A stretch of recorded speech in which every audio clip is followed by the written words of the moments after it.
सृष्टि बचपन से ही दिखने में सुंदर नहीं थी, लेकिन अमीर बाप की बेटी सृष्टि पर उसकी माँ जान छिड़कती। मेरी बेटी ये कितनी प्यारी है, भगवान सबको सृष्टि जैसी बेटी दे। सृष्टि धीरे धीरे बड़ी होती है। एक दिन सृष्टि की सहेली कहती है, तू दिखने में कितनी अजीब सी है, लेकिन मैं जानती हूँ हम सब में सबसे अच्छी शादी तो तेरी ही होगी। तेरे पापा अमीर जो है, और बता नहीं सकते यार, दहेज तो हर कोई देता है, ये क्या ज्यादा ले जाएगी अपने पति के लिए? अरे बड़े शहर में कोठी है इसके पापा की। अरे पापा की है ना, कौन सी इसकी है? इसकी होती तब तो कोई भी लड़का इससे शादी कर लेता। अरे पापा की मतलब पापा की है तो मेरी ही है ना? किसने कहा? अब तेरी तो तब होगी ना जब तेरा भाई ना हो। वैसे भी शादी के बाद सारी प्रॉपर्टी भाई के नाम होती है।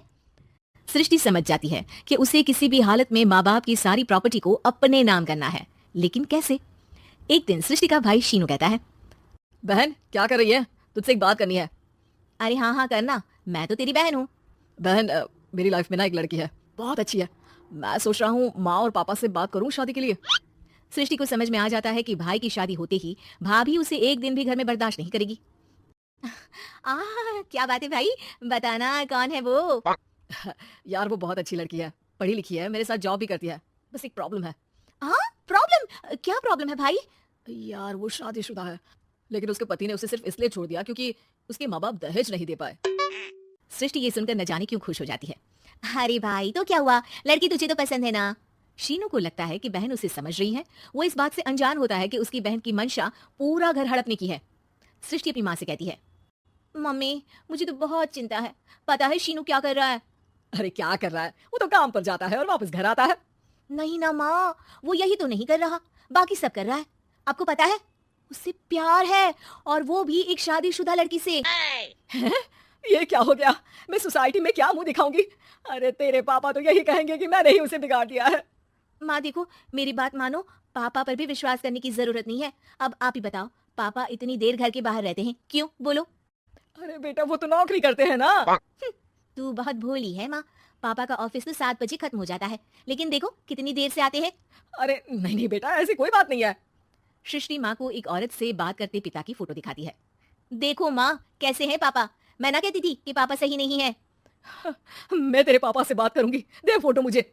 ओ माँ वो तो डिलीट हो गई। लेकिन चल तूने तो देख लिया ना, पापा से बाद में बात कर लेना, और हाँ मेरा नाम बिल्कुल मत लेना। हाँ माँ। अब क्या था, सृष्टि के माँ और पिता के बीच झगड़ा होना शुरू हो जाता है। सृष्टि के मन में क्या चल रहा था कोई नहीं जानता था। एक दिन, माँ सृष्टि के लिए एक लड़का देखा है, वो लोग शाम को उसे देखने आने वाले हैं। और हाँ माँ एक खुशखबरी, मैं और पापा मिलकर एक नया बिजनेस ट्राई कर रहे हैं। शाम को लड़का आता है, सांवले रंग का। सृष्टि को तो बिल्कुल भी पसंद नहीं आता। लड़की की माँ कहती है, लड़की का चेहरा तो कोई खास नहीं, लेकिन अगर मेरे बेटे को आप लोग सेटल कर दें तो मैं उसकी शादी आपकी बेटी से करवा दूं। सृष्टि को लड़का बिल्कुल पसंद नहीं था। उसे भाई पर गुस्सा आ जाता है। लड़के वालों के जाने के बाद कहती है, माँ दिखा शीनू मेरे लिए कैसा लड़का लेकर आया, न दिखाने लायक न सुनने लायक, सेटल भी नहीं, वो भी हम करे। अरे माँ मैं जानती हूँ ये मेरी शादी किसी भी घर में क्यों करवाना चाहता है। अरे कैसी बात कर रही है बहन, तूने तो देखा ना, लड़के को मैंने ही मना कर दिया तुझसे शादी के लिए। जिसने लड़का बताया था उसने उसकी बहुत तारीफ की थी। बात आई गई हो जाती है, लेकिन सृष्टि का मन शांत नहीं होता। क्या करूं कुछ समझ में नहीं आ रहा। मेरी शादी हो गई तो ये लोग पूरी प्रॉपर्टी शीनू के नाम कर देंगे, मेरे हाथ तो कुछ लगेगा ही नहीं। तभी सृष्टि को आइडिया आता है। वो किसी वकील को फोन करती है। जी देखिए, अगर आपके मम्मी पापा का तलाक हो जाता है तो आपके पिता की आधी प्रॉपर्टी आपकी माँ के नाम हो जाएगी, फिर उसे वो किसी को भी दे सकती है। सृष्टि अब माँ को बेटे के खिलाफ भरती है। माँ शीनू पर नजर रखा करो, वो जिस लड़के के प्यार में है ना वो शादीशुदा है। यहाँ आएगी सारा पैसा रुपया जमीन जायदाद सब भड़क लेगी। पापा का भी हाल तुमसे छुपा नहीं है, ऐसा ना हो कि मैं और आप एक दिन सड़क पर भीख मांगे। भगवान मैं तो जीते जी मर जाऊंगी अगर ऐसा हो गया तो। ऐसा हो गया नहीं माँ, ऐसा ही होगा। अभी समय है, आगे का सोच लो।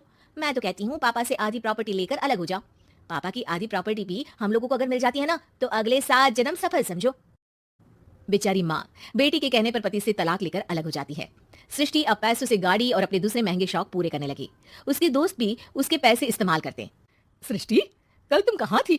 मैं सारा दिन घर पर अकेली थी। तो मैं क्या करूं, मैंने ठेका तो नहीं लिया ना तुम्हें संभालने का। माँ को सृष्टि से ये उम्मीद नहीं थी। वो बैठकर रोने लगती है।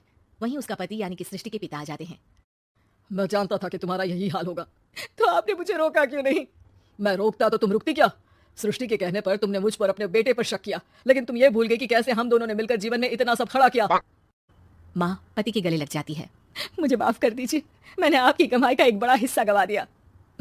कोई बात नहीं, तुम साथ हो तो मैं ऐसी 7 प्रॉपर्टी खड़ी कर दूंगा। तभी वहां सृष्टि आ जाती है रोते हुए। माँ, मयंक ने मुझे छोड़ दिया। वो बोल रहा था जब तक मेरे पास पैसे थे तब तक ही वो मेरे साथ था। पापा, माँ, मुझे माफ कर दीजिए।